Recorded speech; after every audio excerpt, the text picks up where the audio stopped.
Good morning दोस्तों। आज हम पढ़ने वाले त्रिभुज।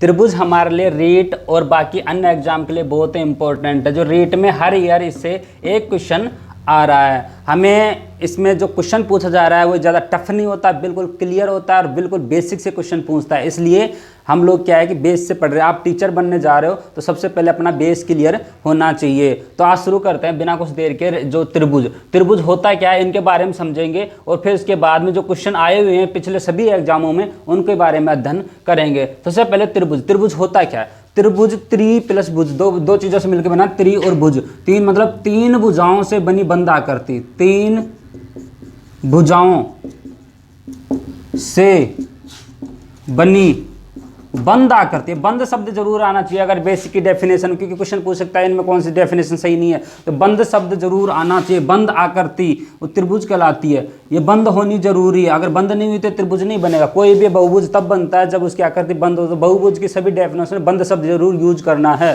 ये त्रिभुज बन गया। ये त्रिभुज है ABC, ठीक है। अब क्वेश्चन आता है नेक्स्ट कि त्रिभुज की कुछ बेसिक चीजें। त्रिभुज में तीन भुजाएं, तीन शीर्ष हैं। विकर्ण इसमें नहीं बन सकता। कम से कम विकर्ण बनने के लिए चार भुजाएं आवश्यकता होती है, इसलिए चतुर्भुज से विकर्ण बनना स्टार्ट होते हैं। त्रिभुज में कोई विकर्ण नहीं होता है। नंबर 2, इसके तीनों कोणों का योग, तीनों कोणों का योग 180 डिग्री होता है। 180 डिग्री होता है। क्वेश्चन यहीं से आया था रीट में। क्वेश्चन मैं बता देता हूं, रीट में आया था क्वेश्चन 2015 वाली में आया था। क्वेश्चन मैं आपको बताता हूं क्या आया था। बिल्कुल सिंपल क्वेश्चन था और सबसे बढ़िया क्वेश्चन था। 2015 में आया था, किसी त्रिभुज ABC में, किसी त्रिभुज ABC में 3A कोण 3A बराबर कोण 4B बराबर कोण 6 कोण C हो तो फाइंड आउट कोण A। हमें कोण A ज्ञात करना है।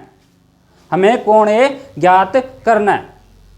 क्वेश्चन बिल्कुल सिंपल है, ध्यान दो। जब भी आपको इस तरीके से बराबर में या अनुपात में कोई भी संख्या दे दी जाए तो उसके लिए सबसे पहला वर्ड नीचे दे या ऊपर दे, एलसीएम लेंगे। क्या लेंगे? एलसीएम। 3 4 6 का एलसीएम क्या आ गया? 12। सब उसके बाद उस एलसीएम में क्या लगा देंगे? भाग लगा देंगे। भाग लगाने से जो उसके अनुपात निकल के आ जाएंगे, ये आ गया 2, ये आ गया 3, ये आ गया 4। तो अब मान के चल भाई तीनों कोणों का अनुपात आ गया। तो हम अनुपात क्वेश्चन कैसे करते हैं? 4x ये हो गया, 3x ये हो गया, 2x ये हो गया। 3 कोण, ये 4x कोण A है, 3x कोण B है, 2x कोण C है। हमें क्या पूछ रहा है? A पूछ रहा है, पर हमें किसका मान और चाहिए? हमें x का मान चाहिए। अब देखो इन तीनों कोणों को जोड़ दिया, इसका तीनों कोणों योग कितना आएगा? 180। अब देखो हमें क्या चाहिए? बीजगणित से जोड़ देंगे इन तीनों को। कितना आ गया? 4 3 7 और 2 9x बराबर 180। x बराबर कितना आ गया? भाग लगा 9 दूनी 18 20। x बराबर 20 आ गया। अब x का मान यहाँ पे रख देंगे। कहाँ पे रख देंगे? यहाँ पे। तो x का मान कितना आ गया? कोण A बराबर 4x। x का मान 4 × 20 बराबर 80 डिग्री। ये आंसर। कितना सिंपल क्वेश्चन है, बेसिक से क्वेश्चन आया है। क्वेश्चन पूछ लिया भाई, सिंपल है कि आप कोण A ज्ञात करो। तो क्वेश्चन यहाँ से आता है, ध्यान रखना तीनों कोणों के होता है। बिल्कुल ही बेसिक होता है, सबको पता होता है, फिर भी बताना जरूरी है क्योंकि हम हार्ड चीजें पढ़ लेते हैं, छोटी छोटी चीजों को छोड़ देते हैं। तो अब चलते हैं नेक्स्ट टॉपिक पे। इसी में नेक्स्ट, त्रिभुज को 2 भागों में बांटा गया है। त्रिभुज को 2 भागों में बांटा है। नंबर 1 आधार है भुजाओं के आधार पर, नंबर 2 है कोणों के आधार पर। तो सबसे पहले अपन भुजाओं के आधार पर देखते हैं। भुजाओं के आधार पर भी 3 भागों में बांटा गया है। त्रिभुज को 2 आधार पर डिवाइड किया है। कितने आधार पर? 2 आधार पर। एक तो भुजाओं के आधार पर, दूसरा है कोणों के आधार पर। कोणों के आधार पर। तो सबसे पहले अपन भुजाओं का आधार। भुजा कितनी है भाई त्रिभुज में? 3। तो नंबर 1, जब 2 भुजा बराबर हो, जब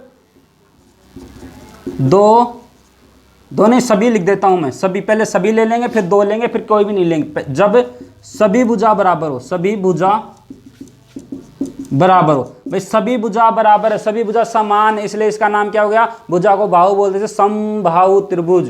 क्या हो गया इसका नाम, समबाहु त्रिभुज। नंबर 2 पे आते हैं।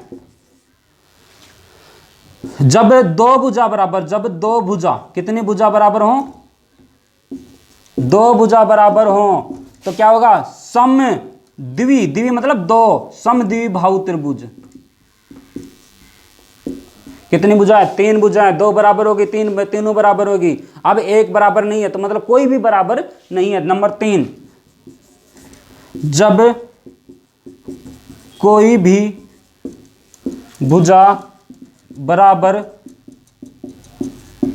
नहीं हो, क्या हो जाएगा, विषम बाहु।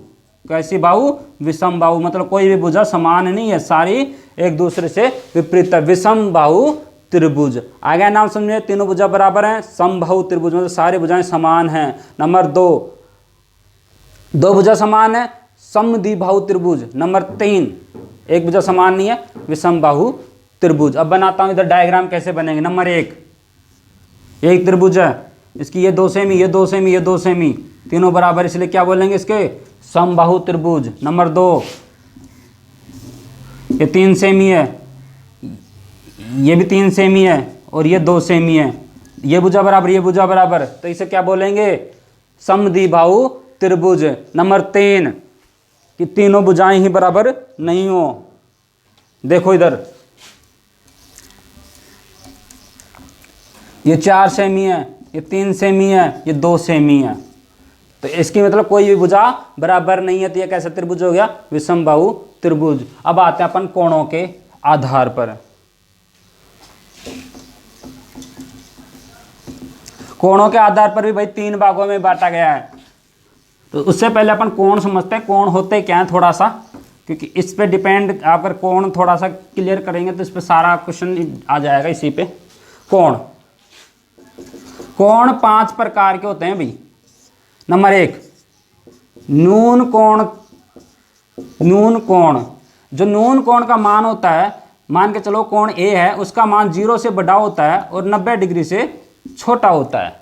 0 से बड़ा होता है, 90 डिग्री से छोटा। नंबर 2, न्यून कोण के बाद समकोण। समकोण एक कोण होता है जिसका मान हमें कितना होता है, 90 डिग्री, मतलब ए बराबर 90 डिग्री।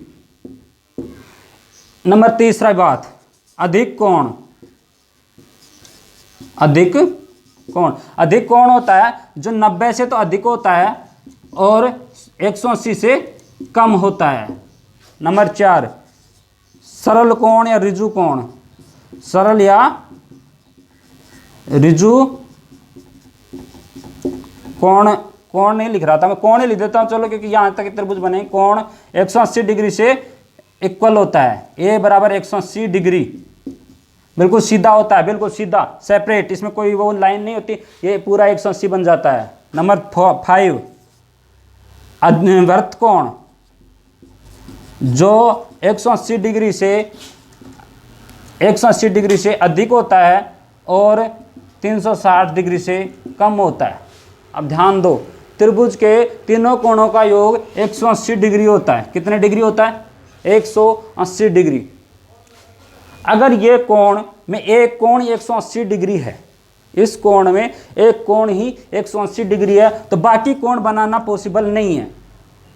बाकी कोण बनाना पॉसिबल नहीं है। क्यों नहीं है, क्योंकि ये वाला बाकी कोण बनाना पॉसिबल नहीं है। क्यों नहीं है, क्योंकि एक कोण 180 आ गया, बाकी दो बच रहे, वो कितने के बनाएंगे, 0 डिग्री के। 0 डिग्री के तो बनते ही नहीं है, इसलिए अधिक कोण त्रिभुज नहीं बनता। अब आते हैं वर्त, तो जब अधिक ही नहीं बना तो वर्त भी नहीं बनेगा। तो फिर बनते कौन से, न्यून कोण, समकोण, अधिक कोण। देखो, जो जिन तीनों कोणों का मान, जिसके सभी कोण न्यून कोण हो, सभी कोण न्यून कोण हो, मतलब 90 डिग्री से छोटे हो, उसे क्या कहेंगे, त्रिभुज, न्यून कोण त्रिभुज। क्या कहेंगे उसे, न्यून कोण त्रिभुज। जिसका एक कोण कितना हो, 90 डिग्री, उसे क्या कहेंगे, त्रिभुज, समकोण त्रिभुज। और जिसका एक कोण अधिक कोण हो, कितना कोण, एक कोण, क्या होगा, ये भी अधिक कोण त्रिभुज होगा। देखो कोणों से इनके नाम दे दिए, इसलिए क्या है मैंने कोण आपको बताए थे। क्लियर। अब आते हैं आगे कि भाई एक कोण क्यों लिखा है, इसमें सभी क्यों लिखा है। तो एक देखो त्रिभुज बना रहा हूं मैं यहाँ पे, ये एक त्रिभुज है, समकोण त्रिभुज है, 90 डिग्री है। ध्यान दो, अगर ये 90 और अगर ये भी 90 हो जाए तो 90 90 180, तीसरा कोण तो 0 डिग्री का पॉसिबल ही नहीं है, इसलिए 90 डिग्री से अधिक कोण नहीं बन सकते। अधिकतम एक कोण बनेगा 90 डिग्री से अधिक, क्योंकि बाकी और कोण बनाना संभव नहीं है। ऐसे ही अधिक कोण भी वही है, जब एक ही 90 हो गया तो बाकी दूसरा कौन सा पॉसिबल होगा, अधिक कोण पॉसिबल ही नहीं है, इसलिए दोनों कोण एक एक कोण होंगे, ये सारे होंगे। तो भाई दोनों कोण एक एक कोण होंगे तो बाकी दोनों कोण न्यून कोण होंगे। बेसिक क्वेश्चन है ये। अब चलते हैं आगे। त्रिभुज का क्षेत्रफल नंबर 1, त्रिभुज का क्षेत्रफल। जब ऊंचाई और आधार दिया गया हो तो 1/2 आधार गुणा ऊंचाई, 1/2 आधार गुणा ऊंचाई। जहां पे आधार जो भी दिया आधार रख देंगे, जो भी ऊंचाई दी है ऊंचाई रख देंगे। पुट करेंगे, जैसे एक क्वेश्चन लेते हैं कि एक त्रिभुज जिसका आधार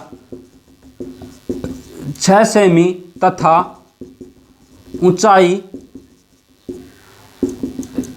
10 सेमी है तो उसका क्षेत्रफल ज्ञात कीजिए। क्या जाएगा, 1/2 इंटू 6 इंटू 10, 6 तिया 2 तिया 6, तो यह आ गया 30 सेंटीमीटर स्क्वायर। आसानी से हम इसका आंसर निकालेंगे। नंबर 2, जब तीनों भुजाएं दी गई हों, कोई भी समबाहु हो विषमबाहु हो कोई भी हो, एकमात्र फॉर्मूला है अगर आपको तीनों भुजाएं दी गई हो, क्योंकि अगर बाकी 2 फॉर्मूले भूल गए कोई लोड नहीं है, ये याद रख लो, तीनों फॉर्मूले इसी से बनते हैं। समबाहु का बताऊंगा, समद्विबाहु का बताऊंगा, ये है विषमबाहु समबाहु सब पे लागू होता है, एकमात्र सर्व या यूनिवर्सल फॉर्मूला, बाकी दोनों फॉर्मूले इसी से बनते हैं। तो ये है एक, जब तीनों भुजा दी गई, जब तीनों भुजा दी गई हो तो क्या होगा कि भाई एरिया ऑफ त्रिभुज बराबर √ S minus a S minus b S minus c. जहां ध्यान से समझो, जहां S अर्ध परिमाप है, S क्या है ब्रैकेट में लिख देता हूं, अर्ध परिमाप। अर्ध परिमाप देखो परिमाप क्या होगा, इसका परिमाप क्या होगा, A + B + C, तीनों भुजाओं का योग परिमाप होगा अर्ध, इसलिए आधा कर दिया, ये 2 हो गया। ठीक है, तो S क्या है यहाँ पे अर्ध परिमाप है। और ABC क्या है, ABC त्रिभुज की भुजाएं, ABC क्या है यहाँ पे त्रिभुज की भुजाएं। अब आगे चलते हैं कि भाई इसमें पुट कैसे करते हैं। क्वेश्चन लेते हैं एक, माना एक त्रिभुज जिसकी भुजा 3 सेमी 4 सेमी और 5 सेमी है, तो उसका क्षेत्रफल ज्ञात कीजिए। तो क्षेत्रफल कैसे निकलेगा, देखो एक बार पहले परिमाप कितना होगा, 3 और 4 7, 7 और 5 12, 12/6 कितना आ गया, 12/2 6 आ गया।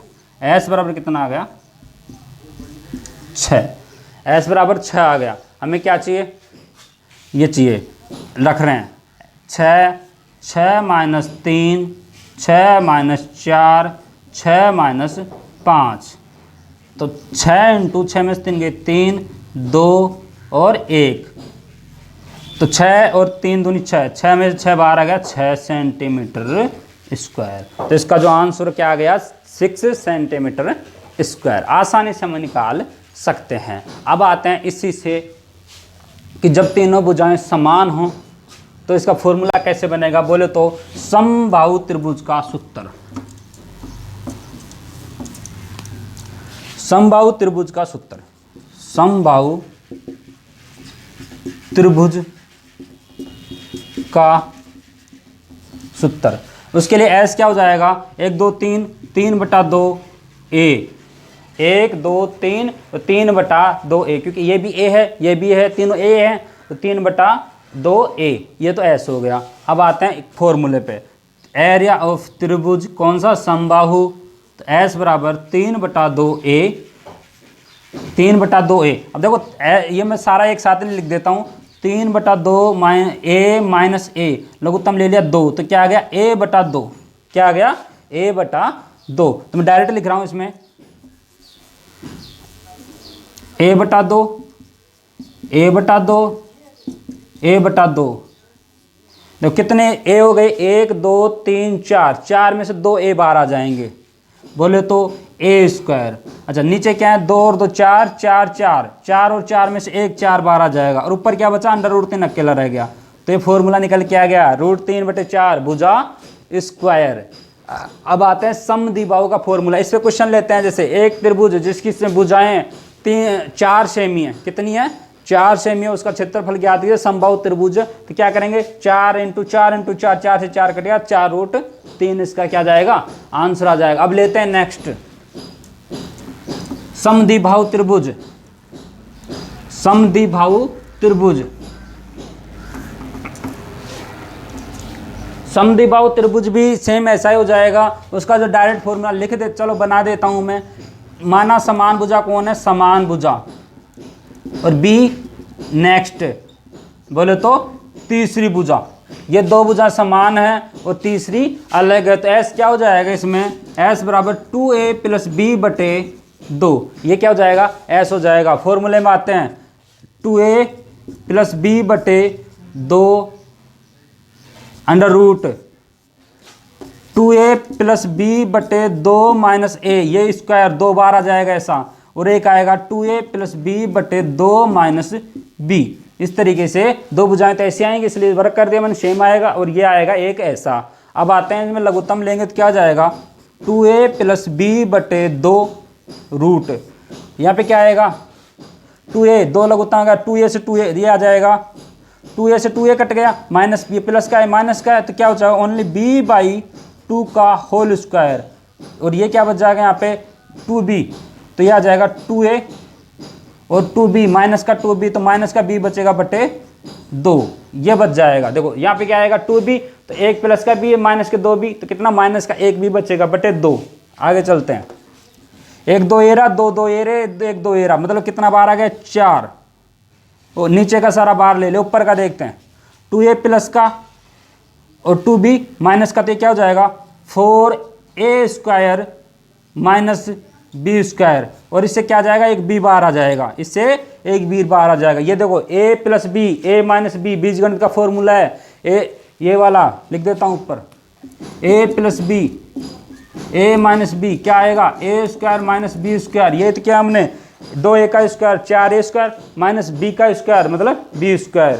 ये और ये, तो ये फॉर्मूला बन गया, और बाकी b और ये बाहर आ गया, तो ये किसका फॉर्मूला बन गया समद्विबाहु का। हम क्या करेंगे आसानी से मान इसमें रख लेंगे। क्वेश्चन लेते हैं कि एक त्रिभुज जिसकी एक भुजा 5 सेमी है और बाकी दो भुजाएं 7 सेमी की समान है, ठीक है, नहीं √19 सेमी की एक भुजा है। क्वेश्चन ही आया हुआ क्वेश्चन लेते हैं, चलो b बराबर है √19 सेमी और a बराबर है 5 सेमी, मतलब समान भुजा। तो क्या रखेंगे यहाँ पे, रखेंगे b बराबर कितना √19/4, 4 × 25 - 19, कितना आ गया ये 81 में बार निकालेंगे 9, तो कितना आ गया 19/4 × 9, ये क्या आ गया आंसर आ गया।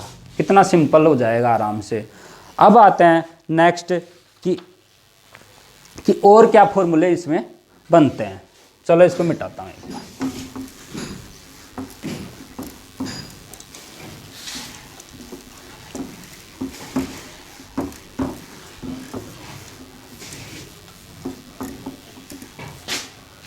ध्यान दो, एक त्रिभुज है और त्रिभुज कैसा है समबाहु, तो जो इसके मध्य से बिल्कुल एक रेखा डालेंगे वो इसको दो भागों में डिवाइड करेगी, ए और बी मध्य में डालेंगे, इसलिए क्या कहते हैं इसका नाम है माध्यिका। एडी कौन है यहाँ पे, एडी माध्यिका हमें, और ये भुजा ए है ये भी ए है, तो ये कितनी हो गई a/2, मध्य में बांटा है ना a/2, तो अब इस माध्यिका की लंबाई कई बार पूछ लेता है कि माध्यिका की लंबाई ज्ञात कीजिए, या दूसरी भाषा में उसको ऊंचाई बोल सकते हैं, ऊंचाई ज्ञात कीजिए। तो क्या होगी इसकी ऊंचाई, मैं डायरेक्ट फॉर्मूला लिखने के बजाय निकालता हूँ। ये देखो ये 90 डिग्री है और ये दो भुजाएं क्या है, दे रहे क्या अपने को। तो क्या करेंगे, ए स्क्वायर बराबर a/4 का square minus plus x, x का मान निकालना है। बोले तो मैं AD लिख देता हूँ यहाँ पे, AD स्क्वायर निकालना में, ठीक है। अब क्या करेंगे, ए इसको इधर लेके आएंगे तो क्या हो जाएगा, AD स्क्वायर बराबर a square upon minus A square minus बटे 4। ये इधर लेके आएगा, माइनस का हो गया तो 4 लघुत्तम आ गया, तो क्या आएगा 4 ए स्क्वायर माइनस ए स्क्वायर अपॉन 4, 4 में से एक ए गया तो ये बचा 3 ए स्क्वायर अपॉन 4। हम क्या करेंगे, AD चाहिए हमें, तो AD का वर्गमूल ले लेंगे, तो √3/2a, ये क्या आ जाएगा, AD आ जाएगा। तो माध्यिका की जो ऊंचाई है या माध्यिका की जो लंबाई है वो क्या आएगी, √3/2a। अब आते हैं कि समबाहु त्रिभुज में दो वर्त बनते हैं, एक तो होता है अंतर्गत वर्त। एक त्रिभुज लेता हूं, ये देखो इधर अंतर्गत अंदर बनने वाला एक वर्त होता है, इसे अंतर्गत वर्त बोलते हैं। इसकी जो त्रिज्या माने r है, और एक दूसरा वर्त इधर ले लेता हूं मैं,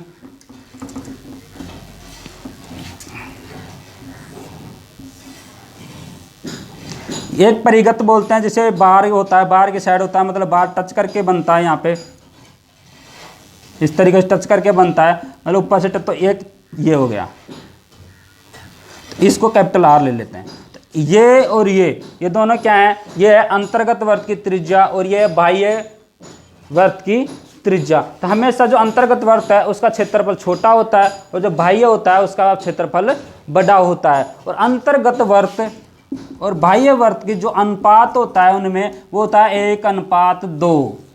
अनुपात कितना होता है, 1:2। बोले तो अंतर्गत वर्त की त्रिज्या है जो बाह्यगत वर्त की या परिगत वर्त की त्रिज्या की आधी होती है। तो इसमें कितनी हो जाएगी ये, तो जो अंतर्गत है उसकी हो जाएगी, अंतर्वर्त की हो जाएगी a/2√3 और इसकी हो जाएगी a/√3। इसमें आधी का 2 से गुणा कर देंगे क्योंकि ये इसकी दुगनी है ना, दुगनी है तो 2 से गुणा कर देंगे, 2 से 2 कट जाएगा और क्या जाएगी a/√3। क्वेश्चन लेते हैं एक ऐसा ही कि माना, इसमें मान के चलो कि एक त्रिज्या 6 सेमी है। कितनी सेमी है, 6 सेमी है। तो उसका क्षेत्रफल ज्ञात कीजिए। तो r बराबर a/2√3 होता है। r बराबर कितना, 6 सेमी, तो 6 × 2√3 ये किसके बराबर है, a के बराबर, a के बराबर आ गया। a बराबर कितना होगा, 6 दूनी 12√3।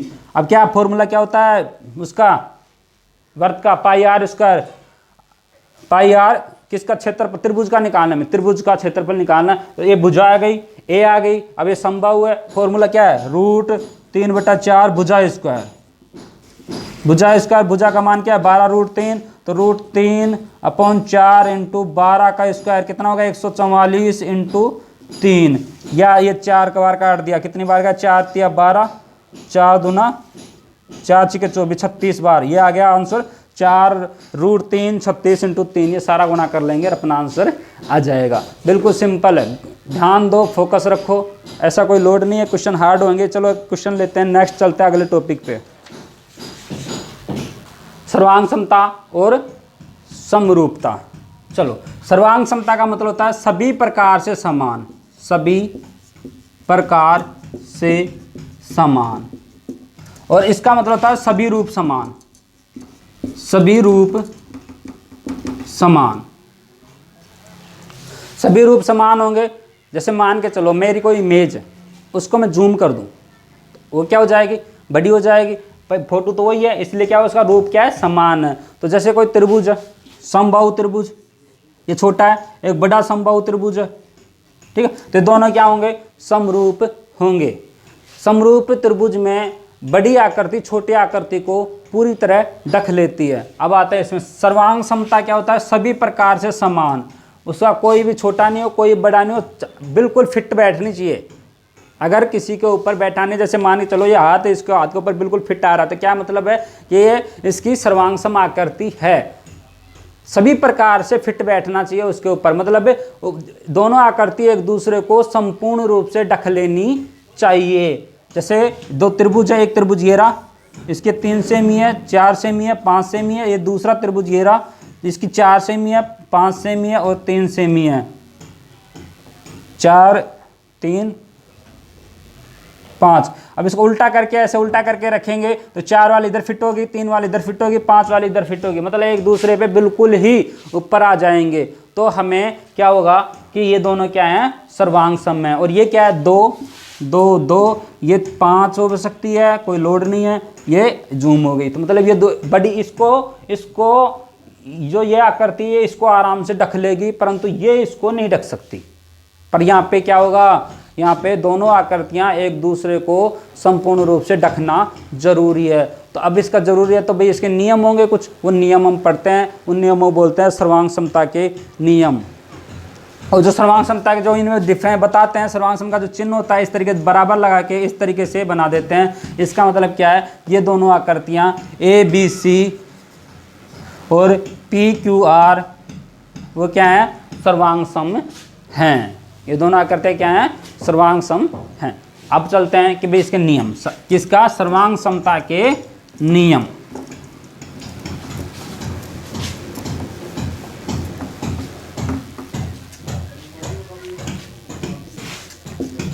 नियम नंबर 1, नियम नंबर 1 SAS। चलो पहले भुजा पे आता है, SSS। अब चलते हैं सर्वांग समता के नियम। सर्वांग समता के नियम, rule number 1, rule number 1 SSS, side side side, भुजा भुजा भुजा। यदि किसी दो त्रिभुजों की सभी भुजाएं, तीनों भुजाएं इसकी, तीनों भुजाएं इसकी इक्वल हैं तो क्या होगा, त्रिभुज सर्वांग सम होगा। नियम नंबर 2 SAS, SAS भुजा कोण भुजा, साइड एंगल साइड, भुजा कोण भुजा। यदि किसी त्रिभुज के एक कोण उसके साथ से जुड़ी हुई दोनों भुजाएं, एक कोण और उसके साथ की जुड़ी हुई दोनों भुजाएं इक्वल हैं और दूसरे में भी इक्वल हैं तो क्या होगा, दोनों त्रिभुज सर्वांग सम होगा। अब इसका उल्टा ले लेते हैं, number 3 ASA, angle side angle, मतलब भुजा कोण भुजा भुजा, कोण भुजा कोण। यदि किसी त्रिभुज के एक भुजा से जुड़े हुए दोनों कोण दूसरे त्रिभुज के भी एक भुजा से जुड़े हुए दोनों कोण इक्वल हैं तो क्या होगा, वो सर्वांग सम होंगी। नंबर 4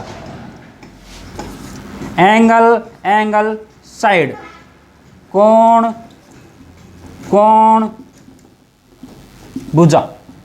यदि किसी त्रिभुज के 2 एंगल और तीसरी भुजा कोई भी वो क्या है, इक्वल है तो त्रिभुज क्या होगा, सर्वांग सम होगा। नंबर 5 एक त्रिभुज यदि राइट हैंड है, अगर मतलब वो समकोण है, समकोण त्रिभुज है और उसकी भुजा मतलब समकोण त्रिभुज से जुड़ी भुजा, समकोण से जुड़ी भुजा, समकोण से जुड़ी भुजाएं हैं दोनों, जो समकोण त्रिभुज है उसकी दोनों भुजाएं जो जुड़ रही हैं वो दोनों क्या है, दूसरे में भी इक्वल है, इसमें भी इक्वल है तो क्या होगा, सर्वांग सम होगा। अब जो रीट में क्वेश्चन आया था वो देखो, RTET 2012-13 को हुई थी, उसमें आया था क्वेश्चन कि निम्न में से सर्वांग समता का नियम नहीं है। मैं पढ़ के बता देता हूँ, टोटली क्वेश्चन पढ़ के बता देता हूँ। निम्न में से कौन सी दशा में त्रिभुजों को सर्वांग सम सिद्ध करने के लिए पर्याप्त नहीं है। ए ऑप्शन, दोनों त्रिभुजों की तीनों भुजाएं आपस में समान हो, दोनों त्रिभुजों की तीनों भुजाएं आपस समान हो, है। दूसरा ऑप्शन, दो भुजाएं उनके बीच का कोण बराबर हो, दो भुजाएं उनके बीच का कोण बराबर हो, है। नंबर तीसरा ऑप्शन, दो कोण और उनके बीच की भुजा बराबर हो, दो कोण उनके बीच की भुजा बराबर हो, है। तीनों सही है तो गलत कौन सा है, नहीं है पूछा, पर्याप्त नहीं है, नहीं है कौन सा, तीनों कोण बराबर हो। तीनों कोण का कोई नियम नहीं पढ़ाया, अब तीनों कोण पर्याप्त क्यों नहीं है इसको समझ लो। ए ए, ये तीनों कोण वाला कुछ ऑप्शन इसमें गलत था। क्यों गलत था? देखो, एक त्रिभुज है, समबाहु त्रिभुज है, समबाहु त्रिभुज के तीनों कोण 60 डिग्री होते हैं। अब ध्यान दो, एक बड़ा समबाहु है, उसका कोण भी तीनों कितने होंगे? 60 डिग्री होंगे, जिसकी ये 5 सेमी 5 सेमी 5 सेमी, इसकी 2 सेमी 2 सेमी 2 सेमी है। देखो दोनों के कोण क्या है? इक्वल है, परंतु एक दूसरे को पूरी तरह नहीं ढक पा रहे, क्योंकि ये इसको नहीं ढक रही। तो ये कंडीशन जो क्या थी? पर्याप्त। कितना सिंपल बेसिक से क्वेश्चन पूछा है, कितना बेसिक से क्वेश्चन पूछा है। तो अब चलते हैं समरूपता की ओर। क्वेश्चन हार्ड नहीं है, फोकस रखो, फोकस। अब लेते हैं समरूपता के नियम। नंबर 1, ये पहला नियम जो फेल हुआ था वो ये ए, कोण कोण कोण कोण कोण कोण, यदि तीनों कोण कोण कोण ये दो तीनों क्या है? इक्वल हैं, तो क्या होगा? वो समरूप होगा। नंबर 2, कोण कोण इसी के साथ साथ है, कोण कोण, यदि दो कोण इक्वल हैं तो भी वो समरूप होगा। अगर दो कोण इक्वल हैं, क्योंकि तीसरा कोण ऑटोमेटिकली इक्वल हो जाएगा, क्योंकि 3 ही कोण थे, 2 इक्वल है, तीसरा बचा कुछ चाहिए, क्योंकि एक संयोग करना है, तो अपने आप ही वो क्या हो जाएगा? इक्वल हो जाएगा।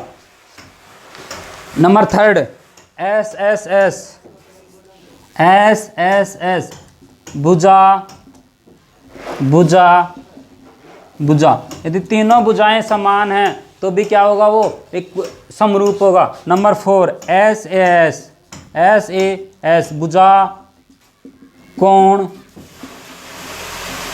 भुजा, यदि एक भुजा बीच का कोण उसके साथ जो दूसरी भुजा, ये दोनों त्रिभुजों में इक्वल हैं तो भी क्या होगा? वो समरूप होगा। अब आते हैं कि समरूपता से संबंध। समरूप क्या होता है? समरूप में 2 कंडीशन होते हैं, नंबर 1 और नंबर 2। सभी भुजा समान अनुपात में होते हैं, सभी भुजा समान अनुपात में होनी चाहिए, में होनी चाहिए। नंबर 2, सभी कोण समान होने चाहिए, सभी कोण समान होने चाहिए। ये 2 कंडीशन है, सभी भुजा समान अनुपात में होनी चाहिए, और दूसरी है सभी कोण समान। अगर ऐसा है तो आकृतियाँ क्या होंगी? समरूप होंगी। और इसको प्रूव करने के लिए हमारे पास 3 नियम है, A S S S S A S. इन तीनों नियमों से हम आसानी से उसको प्रूव कर सकते हैं कि समरूप है या नहीं है। तो अब आते हैं कि इससे एक संबंधित बहुत ही इंपॉर्टेंट थ्योरम है कि अगर ये समरूप हो तो इस पर क्या नियम प्रूव होते हैं और क्या चीज़ें लागू होते हैं, उसको देखते हैं। ये नंबर 1, थेल्स प्रमेय। एक थेल्स प्रमेय, थेल्स वैज्ञानिक बहुत ही इंपॉर्टेंट प्रमेय है, और उसको आपको ध्यान से समझना है क्या वो कहती क्या है। यदि एक 2 त्रिभुज समरूप हैं, यदि 2 त्रिभुज समरूप हैं तो त्रिभुज ABC समरूप। समरूप का चिन्ह ऐसा बनाते हैं, सर्वांग समता में बराबर लगा देते हैं, पर ये बराबर नहीं इसलिए सिर्फ यही बनाते हैं। त्रिभुज PQR, 2 त्रिभुज बना रहा हूँ, ये दोनों त्रिभुज क्या हैं? समरूप हैं, ABC और PQR, ये दोनों त्रिभुज समरूप हैं, तो इनका जो भुजाओं का अनुपात हो क्या होगा? इक्वल होगा। AB upon PQ, BC upon QR और AC अपॉन PR। तो अब थेल्स प्रमेय क्या कहती है? अब इंपॉर्टेंट चलते हैं, थेल्स प्रमेय। एक त्रिभुज है ABC, उसके समांतर यदि किसी त्रिभुज के किसी भी भुजा के समांतर दूसरी भुजा खींची जाती है तो वो बाकी 2 भुजाओं के समान अनुपात में डिवाइड करती है। कैसे डिवाइड करेगी? ये देखो तीसरी भुजा है, इसके समान भुजा खींची गई तो बाकी 2 भुजाओं का ये समान अनुपात में डिवाइड करती है। तो क्या आएगा? ये AD अपॉन BD बराबर AC अपॉन EC। इस तरीके से ये क्या करती है? डिवाइड करती है। समरूपता पे एक पूरी यूनिट बनाई हुई है, वो आप ऊपर आई जो बटन है उससे आसानी से देख सकते हैं। अब चलते हैं कि भाई अगर ये मध्य में डिवाइड करे, अगर ये मध्य में डिवाइड करे ए डी, यदि ए डी बराबर डी बी, तो जो डी होगी वो बी सी की हाफ होगी, जो डी होगी वो बी सी की हाफ होगी। कहने का मतलब यही है, अगर ये समान मध्य में, दोनों के मध्य में डिवाइड करती है तो इसका मान भी इसका आधा होता है। इसके बाद जो एक इम्पोर्टेंट टॉपिक, इम्पोर्टेंट क्वेश्चन है, इससे क्वेश्चन आया हुआ है पिछले जो 2011 के रीट में आया था, तो ये वाला लिख देता हूं कि भाई त्रिभुज के क्षेत्रफलों का अनुपात, यदि दो समरूप त्रिभुज हैं तो उनके क्षेत्रफलों का अनुपात है वो उसकी भुजाओं के वर्ग के बराबर, वर्ग के अनुपात के बराबर होता है। यदि कोई त्रिभुज है ए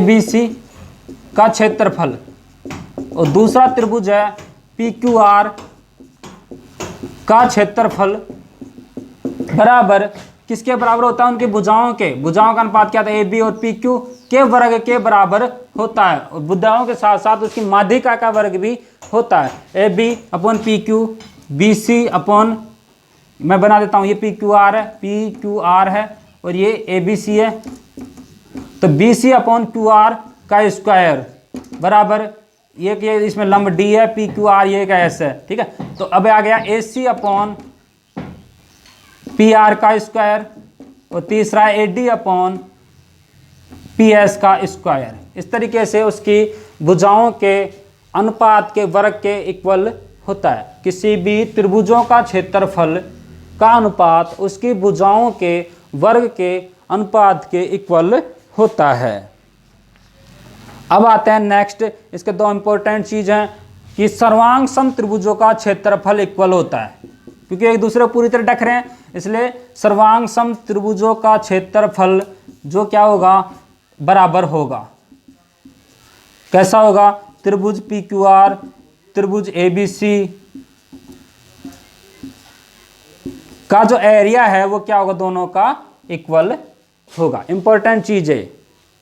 नंबर दूसरी बात, दो त्रिभुजों के संगत कोण बराबर हो तो उसकी संगत भुजाओं का अनुपात वही होता है और उनकी माध्यिकाओं का अनुपात भी वही होता है। यदि उनकी संगत भुजाओं का अनुपात है तो उनकी माध्यिकाओं का अनुपात भी वही होगा।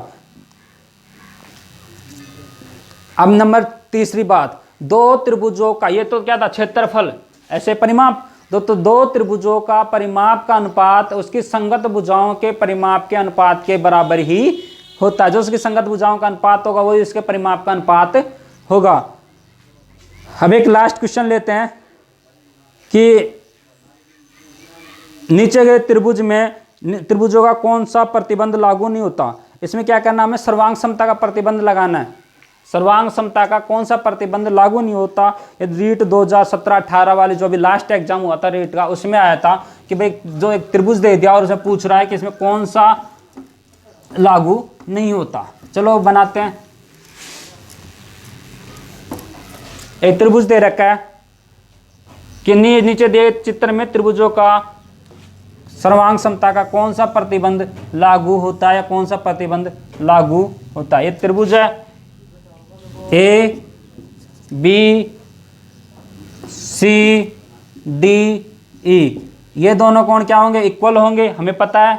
ये भुजा दे रही है 3 सेमी, ये भुजा दे रही है 3 सेमी, ये कोण और ये कोण 75 डिग्री, 75 डिग्री दे रखा है। तो कौन सा नियम लागू हो रहा है, एंगल साइड एंगल, ये नियम लागू हो रहा है। यही क्वेश्चन में दिया था कि भाई कौन सा इस पर नियम लागू हो रहा है, कौन सा नियम लागू हो रहा है, एंगल साइड एंगल, ये नियम लागू हो रहा है। ये दोनों क्या हो जाएंगी, समरूप भी हैं और सर्वांग सम भी हैं। ध्यान रखना, कोई भी आकृति अगर सर्वांग सम है तो समरूप 101% होती है। अगर कोई आकृति समरूप है तो सर्वांग सम हो भी सकती है और नहीं भी हो सकती है। आज का टॉपिक यहीं ख़त्म करते हैं, मिलते हैं अगली क्लास में, और जुड़े रहिए, बने रहिए अगर आपको सिलेक्शन चाहिए तो। जय हिंद।